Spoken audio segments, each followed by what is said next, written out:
الشيطان الرجيم بسم الله الرحمن الرحيم الحمد لله رب العالمين الرحمن الرحيم مالك يوم الدين إياك نعبد وإياك نستعين اهدنا الصراط المستقيم صراط الذين أنعمت عليهم غير المغضوب عليهم ولا الضالين بسم الله الرحمن الرحيم السلام عليكم ورحمة الله وبركاته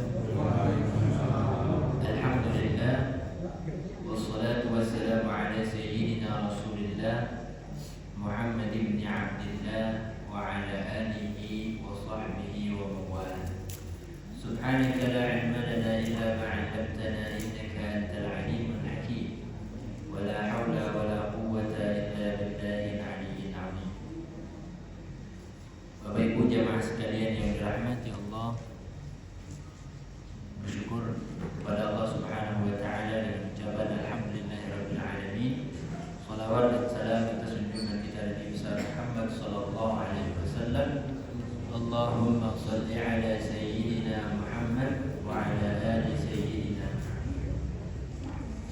Mengawali kajian kita di malam hari ini, ada hal penting yang pengen kita sampaikan. Jelas Bu suara saya? Saya hilang kita.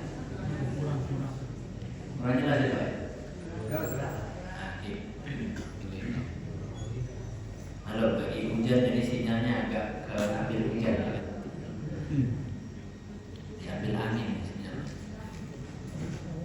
Ada hal penting yang pengen kita sampaikan, bahwasanya sebagai seorang muslim, sebagai orang Islam, kita punya kewajiban. Kewajibannya apa? Kewajiban menuntut ilmu agama. Sebagaimana yang pernah disampaikan oleh baginda Nabi Muhammad SAW, talabul ilmi fariidatun ala kulli muslimin. Hadis riwayat Muslim. Menuntut ilmu itu wajib kepada semua orang muslim, mau laki-laki ataupun perempuan, wajib belajar, itu maksudnya. Nah, sekarang belajar apa gitu? Belajarnya itu ada 3 hal yang wajib, yang perlu kita kaji, yang perlu kita pahami semuanya. Yang pertama yaitu ilmu yang disebut ilmu mengenal Tuhan, yaitu ilmu tauhid. Itu wajib. Kemudian wajib juga kita mengenal ilmu fikih yang sekarang kita kaji insyaallah, yaitu mengenal cara bagaimana beribadah kepada Allah Subhanahu wa taala. Yang ketiga, belajar ilmu akhlak atau ilmu tasawuf, belajar etika, belajar beradab, bagaimana cara yang baik untuk beramal ibadah kepada Allah Subhanahu wa taala. Untuk 3 hal ini ulama memberikan analogi. Tahu analogi ya, perumpamaan. 3 ilmu ini kalau kita umpamakan seperti kita mau bersawah. Kalau orang kita bilang pengen berkebun, kalau kita pengen berkebun, ada apa syaratnya? Pertama harus ada lahan. Percuma ada benih tapi nggak ada lahan, nggak bisa berkebun, nggak bisa. Yang kedua syaratnya harus ada tanamannya, ada benihnya. Baru bisa bertanam. Yang ketiga, kalau sudah kita bertanam, bercocok tanam, itu kita harus punya pupuk biar tanaman kita tumbuh dengan baik, tumbuh dengan subur. Analoginya bagaimana? Ilmu tauhid itu laksana lahan. Ilmu tauhid laksana lahan. Dia pokok dalam kehidupan kita sebagai seorang muslim. Artinya kalau kita nggak bertauhid, nggak mungkin bisa selamat.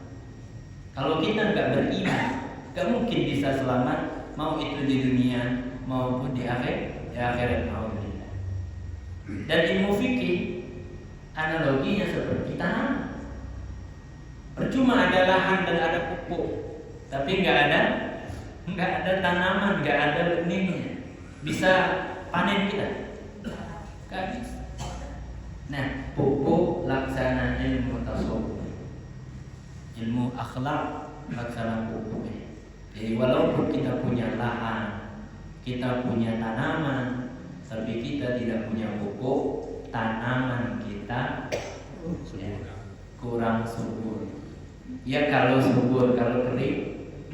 Nah, makanya kalau kita lihat ada orang yang mungkin belajar ngambil ilmu tauhid aja, belajar ilmu fikih aja, ilmu tasawuf nggak dipelajari gitu loh. Maka jadinya gimana? Kering kerontang, keras. Makanya ya kita tuh dilarang hanya belajar ilmu fikih, Pak. Kenapa? Orang yang ilmu fikih itu sangat keras.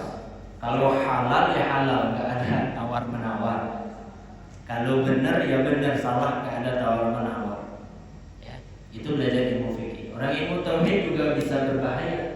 Kalau hanya tauhid yang dikaji, tapi tanpa mendampingi dengan ilmu fikih, taunya cuma iman aja sama Tuhan, tapi nggak tahu gimana ibadah dengan Tuhan. Nah, makanya kita dianjurkan, disuruh untuk belajar 3 hal ini. Minimal kata ulama kita ambil wajibnya saja. Wajibnya saja. Kayak ilmu tauhid cukup mengenal sifat Allah yang 50. Sifat yang 50 itu. Sifat Allah yang wajib, sifat mustahil. Harus betul-betul benar ada di benak kita ini. Jadi apa kalau bahasa orang sekarang tuh dihayati? Apa dihayati? Dijadikan kehidupan, dijadikan jiwa di dalam diri kita, bahwa iman, takwa kita kepada Allah adalah modal dari semuanya. Nah, kalau ilmu fikih tahu kita sholat, tahu kita puasa, tahu kita wudu yang benar. Ini penting ya. Jadi kalau seandainya dasar-dasar ini kita tidak punya, maka ya bahaya nanti. Apalagi nggak belajar sama sekali. Na'udzubillah. Ilmu akhlak juga begitu. Harus tahu arti sabar bagaimana, harus tahu bagaimana bersyukur, harus tahu bagaimana ikhlas, harus tahu bagaimana ridho. Itu semua ya mesti ada dalam diri kita. Dan mudah-mudahan ya kita terus semangat untuk mengkaji ilmu agamanya Allah Subhanahu wa taala. Amin ya rabbal alamin. Kita lanjutkan belajar fikih ya. Kalau bisa lebih baik lagi kita punya kitab masing-masing biar bisa baca di rumah ya. Ini ada yang baca kitab, ada yang punya kitab di sini. Ada beberapa ya. Baca bukunya, boleh terjemahan semua sekarang sudah lengkap. Hampir semua kitab Arab sekarang itu sudah diterjemahkan. Hampir semuanya sudah diterjemahkan. Tinggal kita baca. Cuma baca ini mesti pakai guru.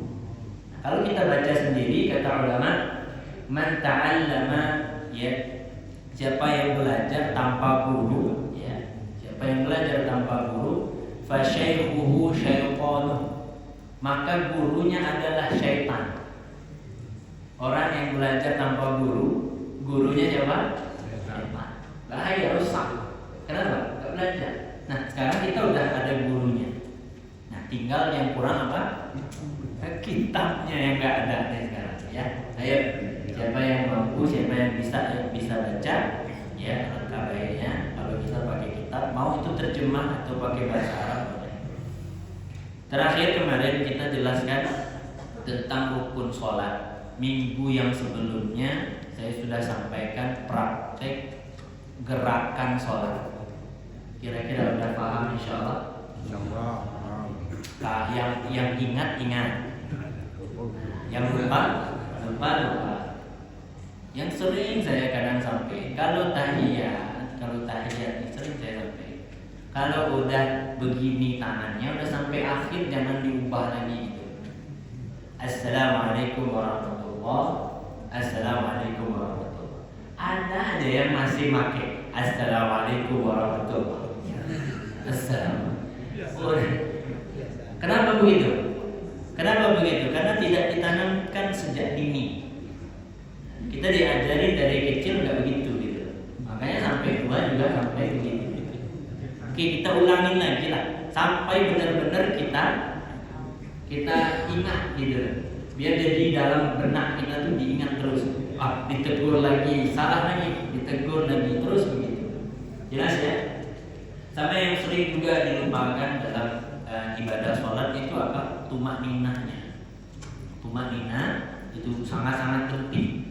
Ya, bagaimana disebutkan dalam hadis Sahih Bukhari, disebutkan Sahih Muslim riwayatkan bahwa Rasul pernah menegur orang yang sholat tanpa tumak ninah, disuruh ulang berkali-kali. Maksudnya apa? Ada jeda di antara gerakan satu dan gerakan berikutnya. Jelas ya? Ada jeda antara gerakan satu dan gerakan berikutnya. Kemarin kita jelaskan gerakannya dan kita praktekkan. Masya Allah, alhamdulillah ada Ustadz yang mau maju kemarin ya. Terima kasih banyak Ustadz sudah mau bantu. Alhamdulillah. Nah sekarang kita pengen memperbaiki bacaannya. Ya, jadi rukun sholat itu dibagi oleh ulama menjadi 4 macam. Ada namanya rukun qalbiyah, rukun yang adanya di hati, disebut dengan rukun qalbiyah. Ada namanya rukun qauliyah, rukun yang dibaca, diucap. Ya. Salah satu syarat rukun yang dibaca harus kedengaran telinganya, harus bisik-bisik, nggak boleh cuman gerak mulut tanpa ada suara. Jangan pula besar betul. Ini sampai jemaah semua kedengaran suara dia. Itu terlalu apa namanya? Terlalu besar, ganggu orang namanya itu. Nggak boleh. Ya. Kalau mau jadi imam sekalian, ya besar suara. Ya, jangan terlalu besar, jangan pula hilang suaranya. Itu nggak boleh. Oke? Nah. Kemudian ada namanya rukun fi'liyah, rukun yang sifatnya gerakan, ya, gerakan ruku, gerakan i'tidal, itu disebut dengan rukun fi'liyah. Yang terakhir yang keempat disebut dengan rukun ma'nawiyah kalau tidak salah. Rukun secara makna, dia nggak ada bentuknya, nggak ada, tapi secara makna dia ada. Apa itu? Tertib. Tertib itu bagaimana bentuknya? Nah, kan nggak kelihatan dia. Secara makna dia ada, tapi tidak nampak begitu. Tertib itu apa? Yang dahulu didahulukan. Ya, jangan sampai mendahulukan sesuatu yang di belakang. Sujud dulu baru ruku dulu baru yang lain gitu misalnya ya. Nah, jelas insyaallah. Oke. Kemarin kita udah bacain semua rukun sholat 17-nya kita bacain. Ya. 17 kita bacain dari pertama apa niatnya. Ya, niat ini rukun apa deh? Rukun qalbiyah. Karena dia dibacanya di mana? Di hati. Walaupun kemarin ditanyain, kalau misalnya kita nggak baca usolli gimana Ustaz? Boleh, nggak masalah. Yang penting dalam hatinya sengaja aku sholat fardu. Nah itu disebutin. Sengaja aku sholat fardu dan nama sholatnya. Kalau isya sebutin isya. Sengaja aku sholat fardu isya. Sebutkan dalam hati berbarengan dengan takbiratul ihram. Takbiratul ihram itu ya penting. Niat, kemudian berdiri dengan betul. Itu juga rukun dalam sholat. Jangan belum selesai berdiri udah takbir aja. Berdiri yang betul, luruskan apa? Belakang kita ini baru bertakbir. Nah, jangan baru apa? Belum menghadap ke kiblat sudah takbir. Hadapkan ke kiblat dada ini hadapkan ke kiblat. Habis itu baru takbir. Ya, ingat ngucapin ngangkat tangannya sunnah. Yang wajib itu nyebutin Allahu Akbar. Angkat tangannya, boleh nggak ngangkat tangan? Misalnya kita tidak mau ngangkat tangan, boleh, karena dia bagian dari sunnah. Tapi boleh nggak takbir? Nggak bisa. Misal ada orang ngangkat tangan, tok dia. Nah, mana takbirnya? Nggak ada. Nggak ada takbir, nggak sah sholatnya. Jelas ya? Karena yang wajib itu takbir. Kemarin kita sebutin syarat menyebut takbir atau apa, ada 16 syarat. Gak boleh salah nyebutin takbir. Allahu Akbar. Allah itu boleh panjang sampai 16 harokat. Allahu Akbar boleh, tapi jangan terlalu pendek. Allahu Akbar nggak dapet niatnya nanti ya.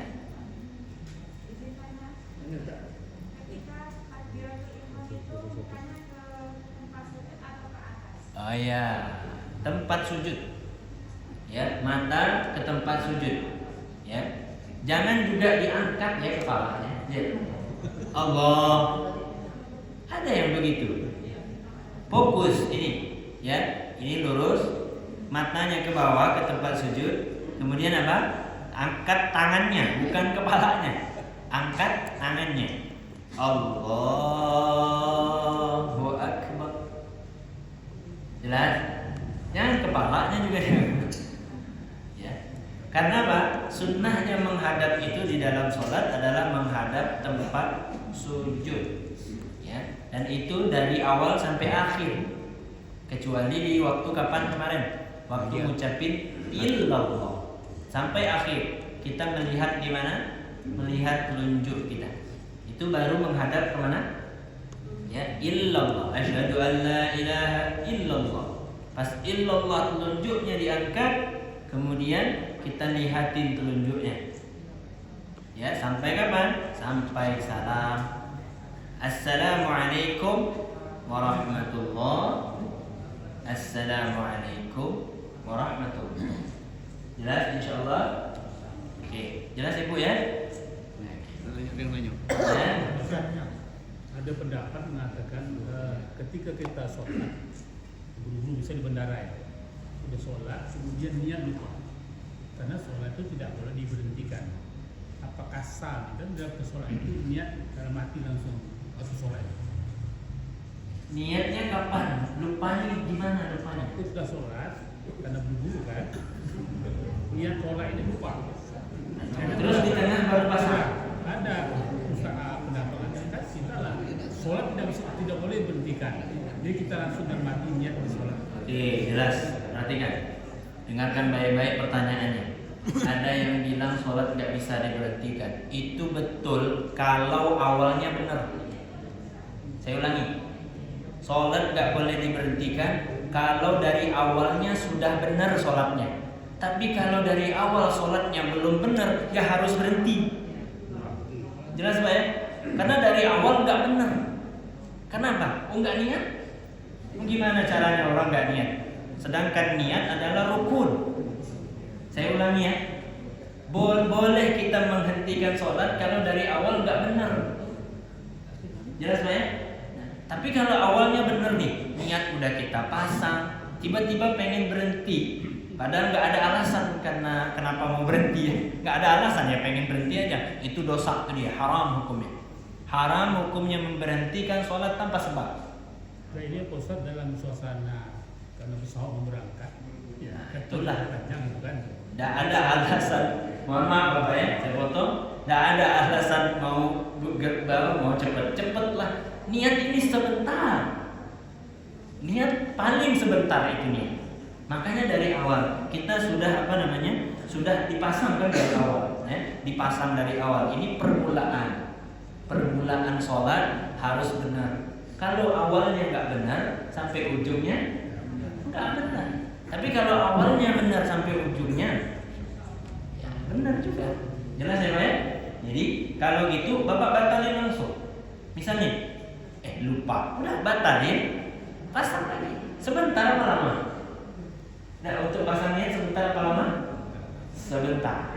Makanya kalau dari awal kita nggak niat, mungkin saya ragu dengan pertanyaan, apa bapaknya lupa lafaz, apa lupa niatnya? Kalau bapak lupa lafaz, usolli, bapak baca nggak masalah. Oke? Tapi kalau dari dalam hati nggak ada bunyi, berarti bapak dari awal ngapain gitu loh pertanyaan saya. Ada nggak orang ini nggak ada ngapain? Tiba-tiba aja, loh ngapain saya nih? Nah, itu nggak tasawur di dalam ilmu fikih, itu nggak tasawur, itu nggak masuk di pikiran kita. Berarti ngapain dari awal tuh berdiri di situ? Kita pasti kalau dari awal udah pengen sholat. Makanya kita pasang dari awal niat yang baik, niat yang betul. Sengaja aku mau sholat zuhur, gitu. Di awal kita pasang. Tapi kalau bapak lupa lafaz, usolli fardhu zuhur, lupa. Tapi dalam hati disebut sengaja aku sholat zuhur, itu nggak lupa namanya. Itu udah benar. Cuman bapak tidak sebutkan lafaznya. Jelas ya Pak ya? Oke, kalau lafaznya lupa tidak masalah. Tapi kalau dalam hatinya niat nggak lupa itu masalah. Ayo. Ini Allah Akbar di sini pasti bukan. Nah, ya, dua riwayat ya. Dua riwayat menyebutkan tentang Allahu Akbar. Riwayat pertama itu diakhiri di atas. Allahu Akbar. Turun. Satu. Riwayat kedua Allahu Akbar sampai akhir baru akhirkan. Jelas ya? Ya semua riwayat. Ustaz kadang-kadang Allahu Akbar, Allah Akbar. Saya Allahu Akbar. Salah ya? Allahu Akbar. bukan angkat dikitnya. Oh. Jadi dalam hati aku kalau jiwanya anak bawa tentara dia kudu tampan. Masalahnya Ini kalau ini masalah sunnah ya Pak ya. Bapak Ibu, ini masalah sunnah. Mau ngangkat tinggi, mau ngangkat rendah, itu bukan masalah. Oke? Kenapa bukan masalah? Karena dia sunnah. Jelas ya Pak ya? Nah, cuman kita itu kadang mempermasalahkan masalah sunnah gitu. Bahkan ulama menyebutkan aqallur rafa, sekurang-kurangnya mengangkat dan hasala fihi sunnah, dan dapat dia pahala sunnah. Bagaimana? Ngangkat dikit tok. Allahu Akbar. Dapat tuh pahala sunnah. Dapat pahala sunnah. Nah, jadi kalau ini kita komentari, ini mah kayaknya kita tapi yang kalau kita melihat Bapak itu namun dia tidak punya satu. Nah, itu kayaknya itu pribadi masing-masing ya. Karena kita untuk menilai seseorang itu sulit ya. Nah, ya. Kita tetap laksanain yang sesuainya. Gimana ya? Kalau orangnya nggak mau ya sudah, repot juga kita mau ngatur hidup orang ini. Dan itu masalah sunnah. Tapi kalau masalah wajib misalnya, dia nggak pakai tumak ninah, itu boleh kita masalahin. Kita lihat sholatnya udah kayak ayam atau beras. Allah. Nah ini masalah, kita omongin tuh dia. Pak, mohon maaf Bapak salah. Ya, salah. Kalau tadi itu Rasul nggak pernah lah melarang. Kenapa? Karena ngangkat tangan ini walaupun sedikit dapat sunnah. Tapi ada yang dilarang, betul-betul dilarang. Ya, boleh ke depan sebentar, siapa namanya? Sebentar. Kalau ini ada nih permasalahan. Apa permasalahannya? Coba sujud. Maaf, sujud ngadep sana. Ya. Coba sujud. Oke. Lihat. Yang ini sering nih. Kalau ini Rasul larang. Lihat. Ini Rasul larang. Ini mohon maaf, namanya apa? Kayak apa? Kayak kalem. Tahu kalem? Kuku. Nah, kayak kuku. Dan ini dilarang sama Rasulullah SAW. Tahu Bu ya? Yang benar di mana? Coba angkat. Nih, diangkat. Nah, terus kalau untuk perempuan didepet. Jelas? Nah, terima kasih. Jelas Ibu? Jelas Bu ya? Tapi itu boleh Bapak komentar. Kenapa? Karena itu dilarang. Kalau yang begini, kalau yang tadi kita sebutin, yang kita tunjukkan, itu yang dilakukan, Rasul memang melarang. Tapi kalau soal ngangkat tangan yang sedikit, itu nggak ada larangan, karena dia apa namanya, tidak jelek kalau dalam sholat, tidak jelek. Nah, makanya nggak apa. Lebih bagusnya Orang yang berulang Allah Akbar, ragu Allah Akbar. Was-was namanya. Was-was. Ada orang yang was-was. Al-waswas minasyaiton. Was-was itu dari syaitan. Kata guru kami bilang, orang was-was itu ada dua pilihan dalam dirinya. Yang pertama mungkin dia betul-betul ahli dalam fikih, Atau yang kedua al-khalal fil aqal, memang kurang aja otaknya. Otaknya kurang katanya gitu ya. Otaknya aja kurang. Kok masang niat sampai berulang-ulang? Memang nggak masuk di pikiran gitu kan? Nah, ada yang bilang begitu. Tapi ada memang sebagian orang itu parah sampai berulang puluhan kali. Ya. Jadi ini disarankan sama kami biasanya kalau orang yang kena seperti ini, ambillah pendapat yang menyebutkan bahwa boleh niat sebelum takbir. Jadi dalam hati kita pasang, sengaja aku sembahyang fardu zuhur, baru takbir. Allahu Akbar. Biar tidak was-was. Tapi jangan kayak tadi Bapak bilang, di tengah-tengah pasang niat. Allahu Akbar. Gak ada niat dari awal. Ya, setelah rakaat kedua baru ingat, sembahyang zuhur aja lah. Ini nggak bisa. Ya, jadi nggak bisa Pak. Batalin cepet, ya. Ya ada pendapat itu tidak dilafalkan tapi dalam hati juga. Nah itu berarti masalahnya Bapak tadi tidak melafalkan aja. Boleh. Nah itu makanya kita jelasin. Karena kita sedang sholat, tadi tidak dilafalkan. Ya, itu sah. Sholat dilafalkan. Itu sah. Berarti pertanyaan Bapak tadi sholat tidak berhenti. Nggak perlu berhenti karena udah benar sholatnya sebenarnya. Berarti keraguan-raguan dalam lafaz itu wajib apa sunnah? Jelas ya? Bapak ini cuma ragu lafaz itu wajib atau sunnah. Padahal hukumnya sunnah. Mau dibaca nggak baca, sholat Bapak tetap sah. Jelas ya Pak ya? Alhamdulillah. Kalau jelas saya senang hati saya. Kalau nggak jelas juga nggak tenang nih sampai tidur malam nanti nggak tenang juga saya. Ya. Ya. Yang pertama sebenarnya mau sholat zuhur, tapi niatnya itu keliru sholat subuh.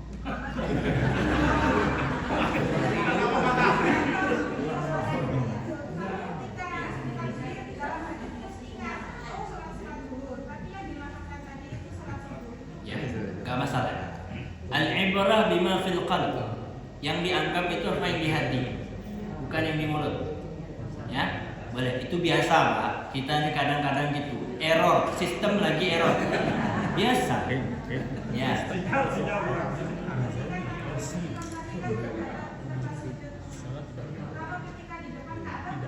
Di depan Ka'bah menghadap Ka'bah. Di depan Ka'bah menghadap Ka'bah. Ada 3 hal yang disunnahkan untuk menghadap. Jadi diingat ya Pak ya.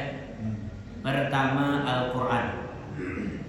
Disunnah dilihat Qurannya dilihat. Karena itu ibadah, pahala. Yang kedua melihat Ka'bah. Itu sunnah hukumnya. Walaupun dalam sholat kata ulama nggak perlu kita lihat tempat sujud, lihatin Ka'bahnya. Minal ibadah. Jadi ada tambahan di situ plus. Yang ketiga melihat orang tua kita sendiri. Wahiyya minal ibadah. Ini lihat muka orang tua aja enak, na'udzubillah. Ini nggak dapat ini, nggak dapat pahala itu. Lihat muka orang tua tuh Pak, pahala gitu. Pahala. Wahiyya minal ibadah. Ya ibadah. Sama kayak kita melihat Quran. Nih mana anak-anak nih, jangan benci sama orang tua ya. Jangan benci sama orang tua. Biasanya kadang kita kesel ya. Ada tuh mungkin ada hati mungkin orang tua ini cerewet aja tiap hari ya. Tiap hari itu ada yang diomelin gitu ya.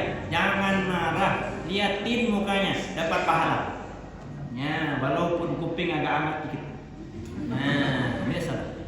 Tapi menandangnya itu pahala. Nih orang-orang tua kita nih. Bahkan Nabi bilang, laula syuyukhun ruk'a. Kalau nggak ada orang-orang tua ini yang rukuk di dalam sholat, nasubba alaikum adab. Mungkin Allah sudah nurunin adab ke dunia ini. Alhamdulillah. Maka orang-orang tua kita ini dijaga betul Pak.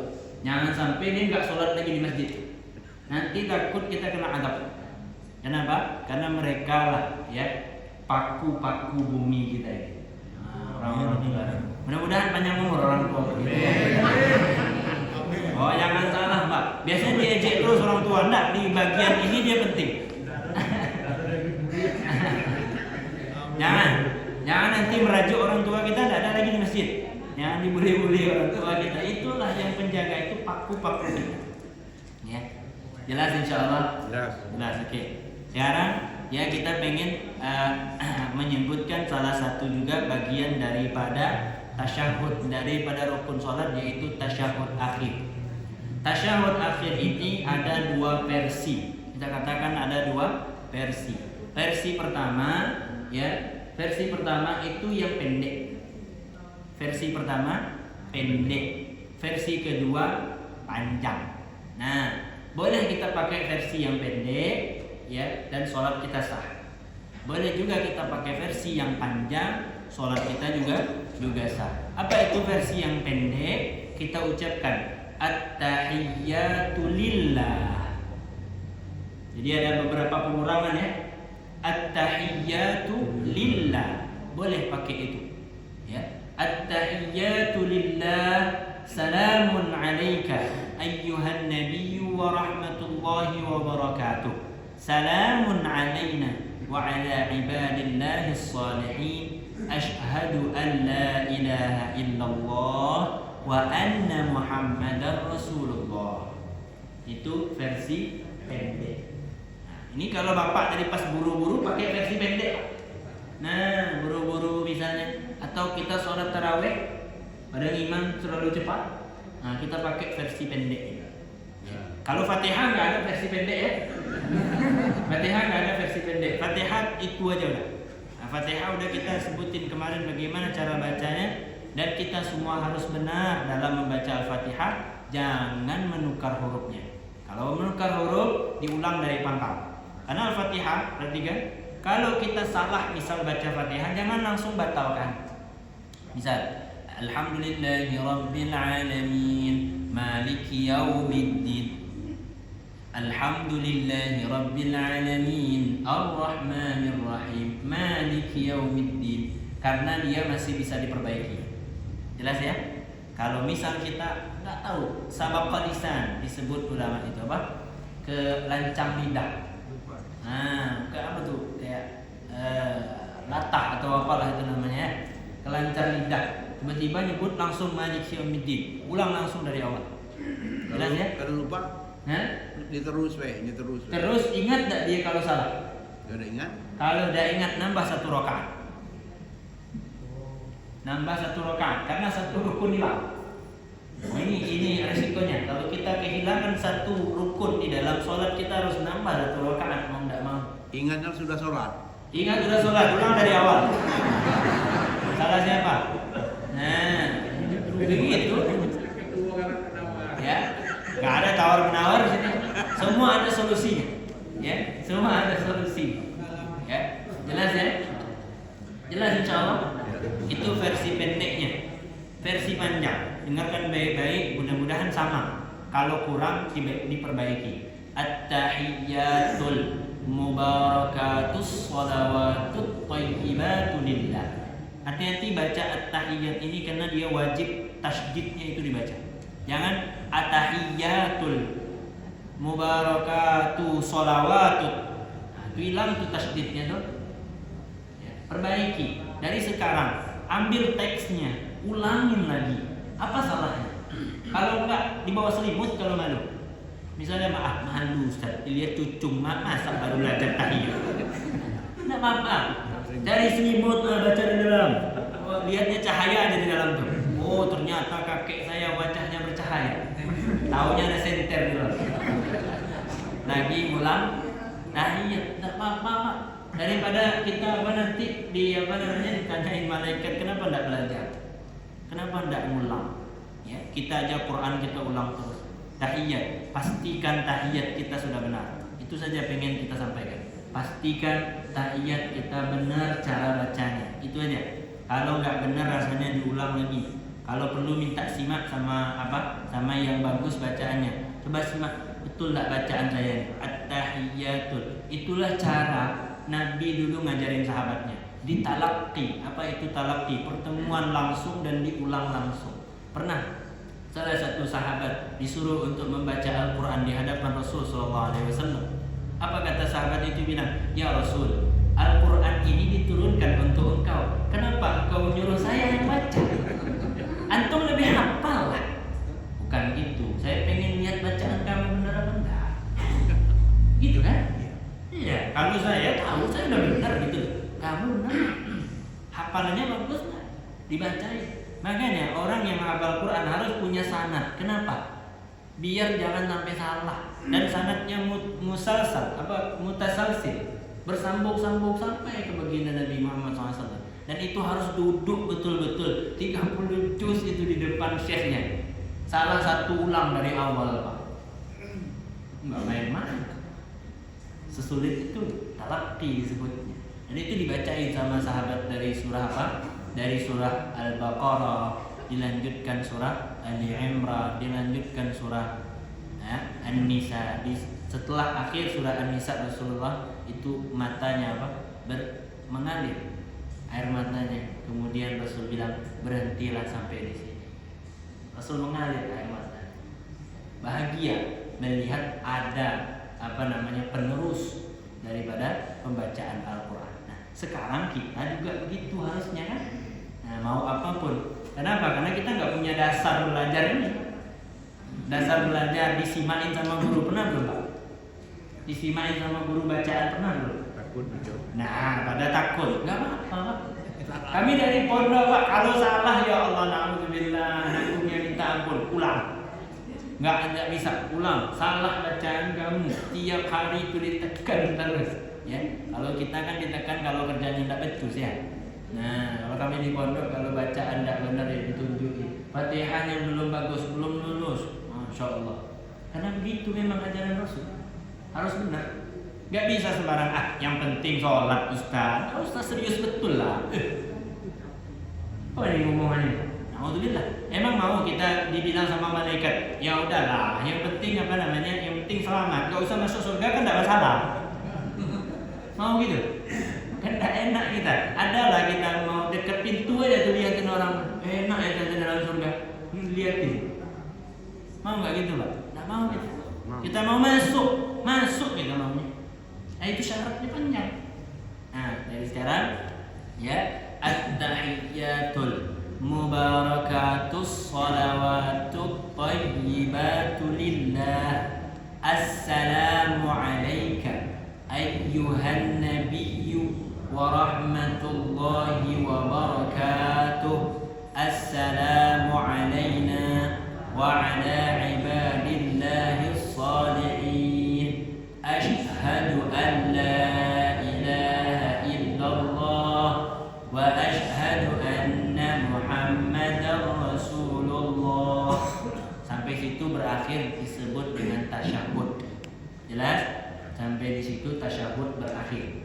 Nah, bacaannya harus benar. Kemudian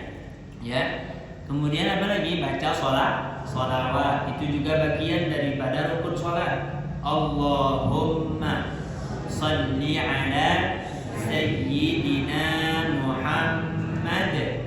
Kalau itu sampai itu aja udah cukup. Versi pendeknya sholawat. Kalau tadi Bapak bilang pengen cepat, Allahumma salli ala sayyidina Muhammad wa ala ali sayyidina Muhammad. Assalamualaikum warahmatullah. Assalamualaikum warahmatullah. Udah sah sholatnya. Jelas? Walaupun gak sampai fil alamina innaka hamidum majid.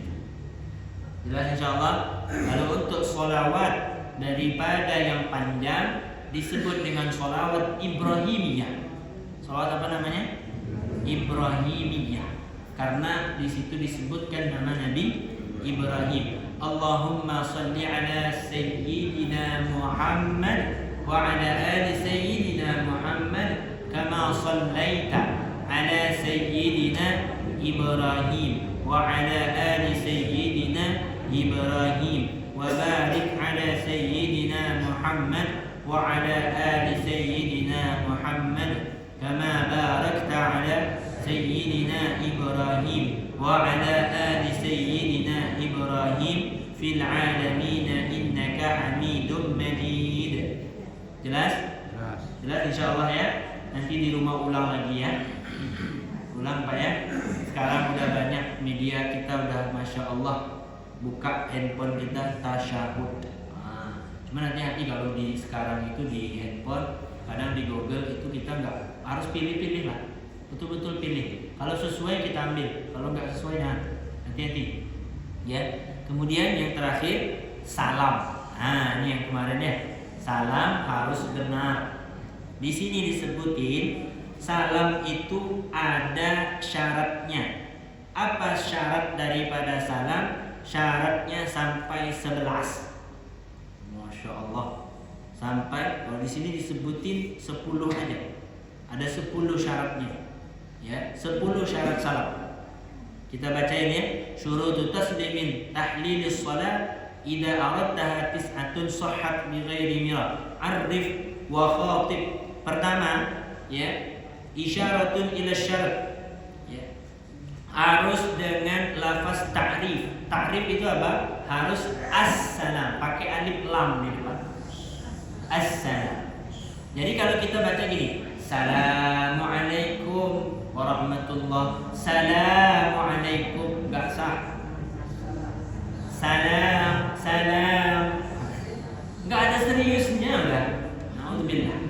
Ayolah serius sikit. Assalam. Alif lamnya wajib. Arif.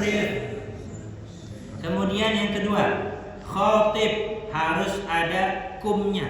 Assalamualaikum. Enggak boleh kita ucapin Assalamualaihi. Nah, enggak boleh. Harus kum. Assalamualaikum. Enggak boleh juga. Harus kum. Assalamualaikum.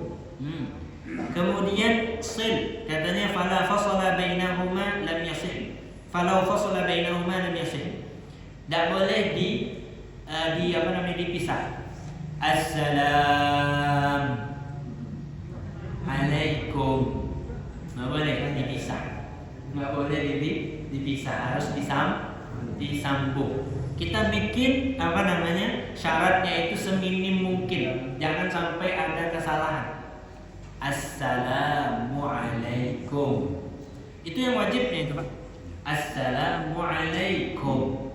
Yang kebelakangnya warahmatullah itu sunnah. Yang wajibnya Assalamualaikum. Itu yang wajib. Jelas ya? Assalamualaikum itu wajib. Ijma' katanya harus dibacain jamak, enggak boleh dibacain engkau. Contoh, Assalamualaikum. Assalamualaikum enggak boleh. Harus Assalamualaikum. Ustaz, saya jemaahnya satu aja. Harusnya Assalamualaikum, enggak boleh Assalamualaikum. Kan jemaahnya satu. Misal ada orang sholat cuma berdua, dia sama istrinya. Assalamualaikum. Enggak boleh. Enggak boleh. Harus bacanya Assalamualaikum. Mau baca sendiri, mau lagi rame-rame, bacanya tetap Assalamualaikum. Kemudian walin, katanya di sini harus mualah. Falau sakata tawilan mutlaqan aw qasiran ya dharra. Enggak boleh berhenti sampai, atau mungkin dia ngambil nafas. Assalam. Ya Allah, capek ya. Ya mungkin lagi capek betul Ibu ya, atau lagi ngejar target kan. Assalamualaikum. Enggak boleh dipisah-pisah.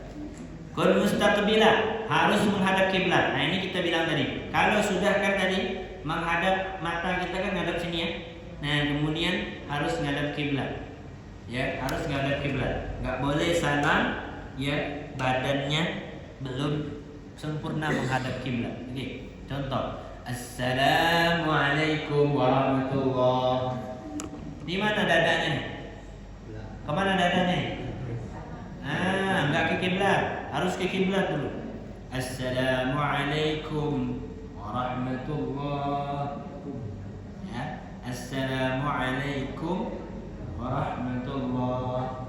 Jelas ya? Pas kum itu di tengah, warahmatullahi baru ya palingkan ke kanan. Assalamualaikum warahmatullahi, dan palingkan ke kiri. Kemudian la taqsil bihil khabara, enggak boleh bermaksud mengabarkan. Maksudnya apa? Ya, au ma'al khabar au yutlaq.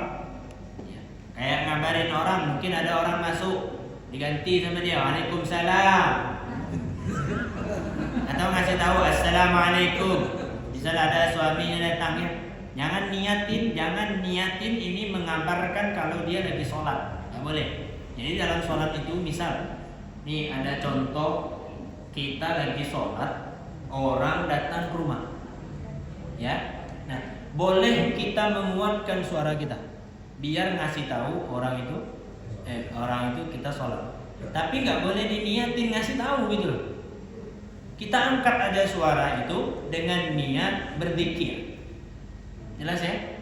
Nah sama kayak assalamualaikum kita kuatkan. Assalamualaikum warahmatullah. Kita kuatin. Padahal sholat kita diem. Maksudnya sholatnya nggak terlalu kuat suaranya. Maka niatkan zikir. Demikian juga untuk imam. Kalau seandainya mengucapkan Allahu Akbar, itu niatnya berzikir. Karena kalau niat ngasih tahu, itu bisa membatalkan sholat. Jelas ya?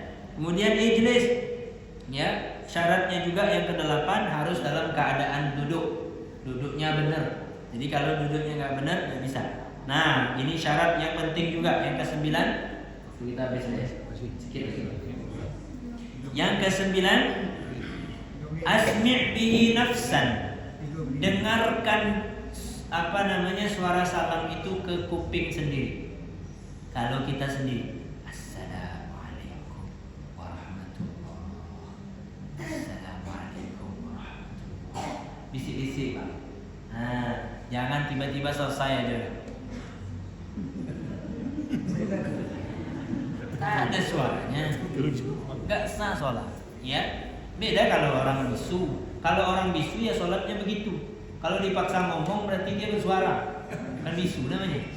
Nah, kemudian yang ke-10 alla yazida aw yunqis ma yughayyirul ma'na wa la budda an yakuna bil arabiyyah in qadara 'alaiha wa illa tarjama anha. Enggak boleh ya dilebih-lebihkan, enggak boleh dikurang-kurangkan yang mengubah makna. Ini sulit lah ya digambarkan sama kita. Yang penting ini harus pakai bahasa Arab. Nah, ya, jangan pakai bahasa lain. Selamat ya. Selamat ya. Boleh. Harus pakai bahasa Arab. Percuma aja Ustaz kalau kita ya ngucapin salam orang nggak ngerti maknanya. Itu masalah dia. Itu masalah dia. Kenapa nggak ngerti? Apa arti salam kemarin? Astaghfirullahaladzim. Apa arti salam? Selamat. Assalamualaikum. Mudah-mudahan kalian selamat semuanya. Oh, dikasih selamat terus. Mau dia lagi dapat duit banyak atau enggak ada duit sama sekali, tetap didoain selamat. Ya, enggak doain mampus enggak. Rasain gitu. Rasain ya. Enggak ada duitnya kamu. Enggak gitu. Tetap kita doain selamat. Mau dia lagi senang, lagi susah, kita doain selamat. Masya Allah. Ya.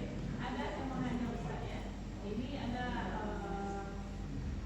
yang duluan daripada imam itu assalamualaikum. La yasih, tidak sah mendahului imam di dua tempat. Tidak sah solat mendahului imam di dua tempat. Pertama takbiratul ihram, yang kedua salam. Kalau dia ngeduluin gimana Ustaz? Kalau dia niat mufaraqah, misalnya dia pengen cepet, udahlah pisah aja sama imam, ya terlalu lama. Niatkan dalam hati, saya pisah dengan imam, mulai dari sekarang. Assalamualaikum. Sebentar, saya jelasin sedikit aja. Mohon maaf. Ya, semangat, alhamdulillah ya. Semangat nih, saya senang kalau semangat itu ya, alhamdulillah. Nah, tadi sampai mana nih kita? Ya. Nah, yang kedua tadi salam ya, nggak boleh didahuluin. Jadi kalau misalnya dia nggak ada niat mufaraqah, dia duluin aja, harus ulang. Kalau nggak boleh lama tuh ulangnya. Kalau lama, nggak mau ulang sholat dari awal. Mau ulang sholat atau ulang salam aja? Ulang salam. Makanya tungguin imam. Assalamualaikum warahmatullah. Baru boleh salam. Itu yang wajibnya. Yang sunnahnya tunggu selesai yang kedua. Assalamualaikum warahmatullah. Assalamualaikum. Baru kita salam. Assalamualaikum warahmatullah. Assalamualaikum warahmatullah. Nggak perlu diangguk-angguk ya Pak ya? Nggak usah. Lurus saja. Assalamualaikum warahmatullah. Assalamualaikum warahmatullah. Berhenti di tengah. Ya, satu lagi apa? Imam umpamanya dia tuh baca Bismillahirrahmanirrahim kan ta ya Bismillahirrahmanirrahim. Itu gimana, apa kita mengikuti atau gimana? Tergantung orangnya ya. Kalau kita misalnya orang yang qari ini ahli baca, dia bagus bacaannya, ya kan? Maka dia boleh mufaraqah dengan imam kalau dia tahu imamnya salah. Dia berpisah dengan imam. Ya, karena nggak sah juga kita orang yang fasik tapi berimam dengan orang yang nggak fasik. Mufaraqah. Mufaraqah ini dalam hati saya berpisah dengan imam mulai saat ini. Ya. Jadi ya niat dalam hati kita sholat sendiri aja. Kita sholat sendiri. Ya. Nggak dapat berarti sholat sendiri namanya. Nah, tapi ini repot ya, repot betul rasanya. Repot rasanya kalau kita mau milih-milih imam ini, ya. Sedangkan kita nggak tahu ya, repot. Kalau yang keras dari ilmu fikih begitu. Tapi kalau pandangan ulama tasawuf, saya pengen ngasih pandangan ulama tasawuf bilang kita tidak tahu siapa sholat yang diterima. Siapa yang tahu? Nggak ada yang tahu. Husnuzan, mudah-mudahan memang sholatnya diterima. Mungkin dia wali min auliyaillah, siapa tahu dia ini orang wali Allah. Tapi kalau bukan wali Allah ya jangan jadi imamnya Bu. Ganti imam. Siapa nyuruh dia imam? Kan begitu. Nah ya, makanya paling enak Pak kita semua sekarang belajar Al-Fatihah dengan baik, belajar Al-Quran dengan baik, biar kita layak jadi imam gitu loh. Jadi nggak khawatir siapapun jadi imam, tenang hati kita. Karena semua udah bisa. Tapi kalau seandainya satu aja yang benar, ganti imam lanjut yang lainnya, khawatir kita. Mau nggak mau kalau ilmu fikih ya mau nggak mau ya mufaraqah harus berpisah. Jelas ya? Mudah-mudahan bermanfaat. Amin ya rabbal alamin. Bismillahirrahmanirrahim. Alhamdulillahirabbil alamin.